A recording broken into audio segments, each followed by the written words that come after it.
जय हिंद।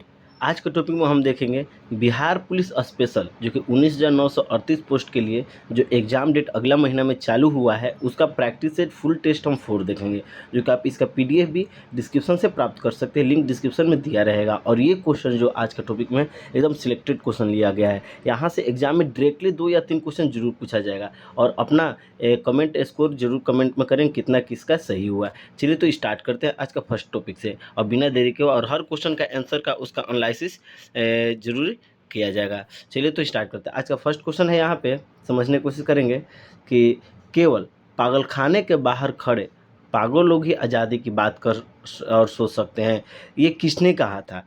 क्वेश्चन कह रहा है कि केवल पागलखाने के बाहर खड़े पागल लोग ही आज़ादी की बातें कर और सोच सकते हैं, किसने कहा था।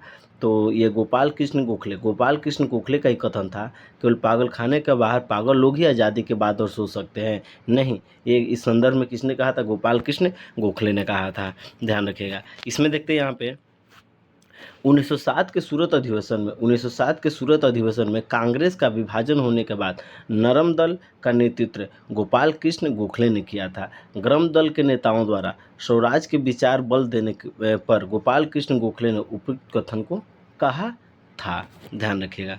अगला क्वेश्चन देखते हैं हम यहाँ पे। क्वेश्चन नंबर 2, गुप्त राजाओं का राज सिंहासन किसके रूप में था। गुप्त राजाओं का राज सिंहासन किसके रूप में था। तो ये गरुड़ के रूप में था। किसके रूप में था, गरुड़ के रूप में। जो पहले गुप्त राजा होता था उसका सिंहासन किसके रूप में होता था, गरुड़ के रूप में होता था। ध्यान रखिएगा ये, ठीक है। इसके बारे में हम देख लेते हैं यहाँ पे। गुप्त काल के राजा गरुड़ के रूप में सिंहासन का प्रयोग करते थे। गरुड़ हिंदू धर्म का एक प्रमुख प्रतीक भी है। अगला क्वेश्चन देखते हैं यहाँ पे। क्वेश्चन नंबर 3, दक्षिण भारत में पांड्य वंश का चिन्ह क्या था। दक्षिण भारत में पांड्य वंश का चिन्ह क्या था। तो पांड्य वंश का चिन्ह क्या था, मछली। क्या था, यहाँ पर ध्यान रखिएगा। दक्षिण वंश में पांड्य वंश का चिन्ह क्या था, मछली था। ये क्वेश्चन पूछा हुआ क्वेश्चन और ये क्वेश्चन आ सकता है, ये बहुत इंपॉर्टेंट क्वेश्चन, इस पर आप स्टार लगा सकते हैं, ठीक है। नेक्स्ट क्वेश्चन पर हम चलते हैं। क्वेश्चन नंबर यहाँ पे देखते हैं हम 4 क्या करें यहाँ पे। किस ग्रीक राजदूत ने विष्णु के समान स्तंभ बनवाया। किस ग्रीक राजदूत ने विष्णु के समान स्तंभ बनवाया। तो किसने किया था, हुलियोडोरस ने। हुलियोडोरस जो ग्रीक राजदूत है जो कि विष्णु के समान स्तंभ बनाया था। ध्यान रखेंगे। इसमें देखते हैं यहाँ पे ग्रीक राजदूत होलियोडोरस ने विदिशा में सुंगु राजा विष्णु के समान में स्तंभ बनवाया। उस राजदूत को ग्रीक राजा भगभद्र ने भेजा था। भागभद्र ने क्या किया था, भेजा था। अगला क्वेश्चन देखते हैं यहाँ पे। क्वेश्चन नंबर 5, फ्रांस में ऑथ ऑफ टेनिस कोड कब ली गई थी। तो 20 जून 1789 को, 20 जून 1789 को ये लिया गया था। फ्रांस में ऑफ टेनिस कोर्ट की शपथ लिया गया था। अगला क्वेश्चन देखते हैं यहाँ पे। क्वेश्चन नंबर 6 क्या कर रहा है। इसको क्वेश्चन नंबर 6 कर रहे हैं यहाँ पे, देखिएगा। प्रथम महाद्वीपीय कांग्रेस का आयोजन कब किया गया था। तो 5 सितंबर 1774 को प्रथम महाद्वीपीय कांग्रेस का आयोजन 5 सितंबर 1774 को ये किया गया था, प्रथम महाद्वीपीय कांग्रेस का आयोजन। नेक्स्ट क्वेश्चन देखते हैं हम यहाँ पे। क्वेश्चन नंबर 7, मांचू राजवंश के शासन का अंत कब हुआ। मांचू राजवंश के शासन का अंत कब हुआ, 1912 में। 1912 में यानी कि 1912 में मांचू राजवंश का शासन का अंत हुआ था। कब, 1912 ईस्वी में। क्वेश्चन नंबर 8,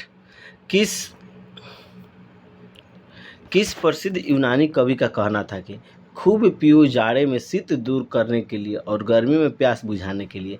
किसने कहा था, तो अल्कायस ने कहा था। यूनानी प्रसिद्ध कवि थे। कहना था कि खूब जाड़े में शीत दूर करने के लिए, गर्मी में प्यास बुझाने के लिए पियो। ये अल्कायस ने इनका कथन दिए थे। अगला क्वेश्चन देखते हैं। क्वेश्चन नंबर हम 9 देखते हैं। 9 क्या है, जो सुंदर लेख लिखने में निपुणता प्राप्त करेंगे वो सूर्य के समान चमकेंगे। इस मुहावरे का संबंध क्या तात्पर्य है।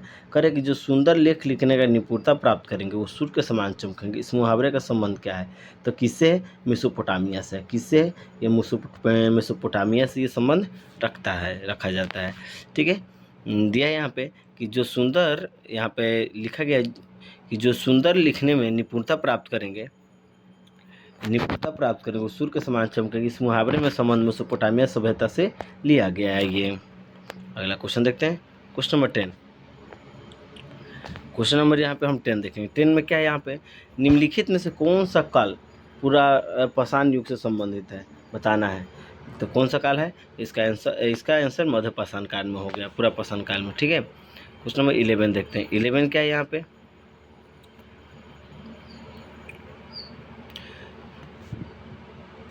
सिंधु घाटी सभ्यता की लिपि कैसी थी। तो सिंधु घाटी सभ्यता की लिपि बूस्ट्रोफेडन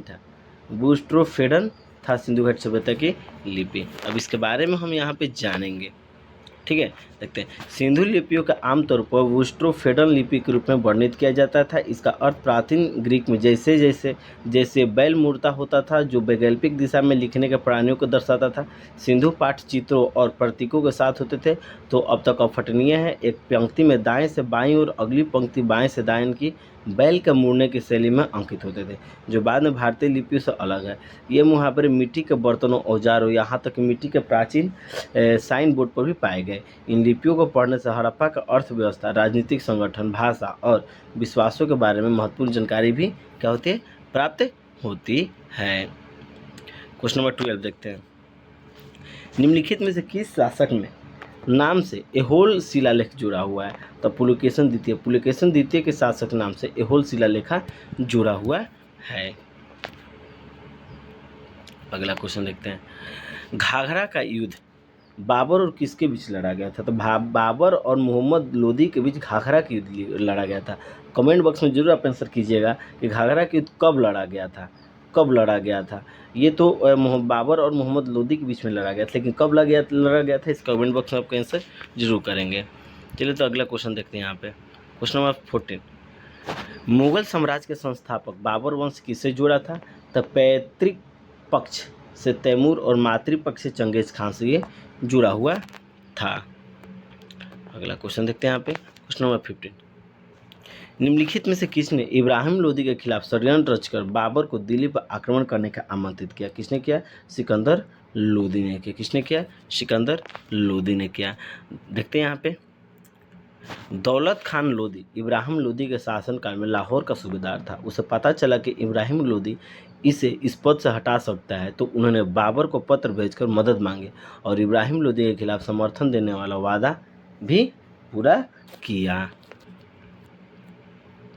क्वेश्चन नंबर 16 देखते हैं। निम्नलिखित में से किस चार्टर एक्ट ने ईस्ट इंडिया कंपनी के चीन साथ व्यापार का अधिकार समाप्त किया गया था। चार्टर एक्ट 1833 के अनुसार कि ईस्ट इंडिया कंपनी ने चीन के साथ व्यापार करने का अधिकार को समाप्त कर दिया गया था। यहाँ पर देखते हैं, चार्टर एक्ट 1813 के तहत भारत कंपनी के शासन जारी रहा, लेकिन उसके व्यावसायिक अधिकारी को समाप्त कर दिया गया। हालांकि चाय और चीन के साथ व्यापार को इसे बाहर रखा गया। चार्टर एक्ट 1833 ने चाय व्यापार कंपनी के अधिकारी को समाप्त कर दिया, जिसके बाद ईस्ट इंडिया कंपनी को प्रशासनिक कार्यों तक सीमित रह गई। अगला क्वेश्चन देखते हैं यहाँ पे, क्वेश्चन नंबर 17। मीर कासिम ने अपनी राजधानी मुर्शिदाबाद से कहाँ स्थानांतरित किया। तो मंगोर में किया था। मुर्शिदाबाद से अपना राजधानी मंगोर में किया। किसने, मीर कासिम ने किया था।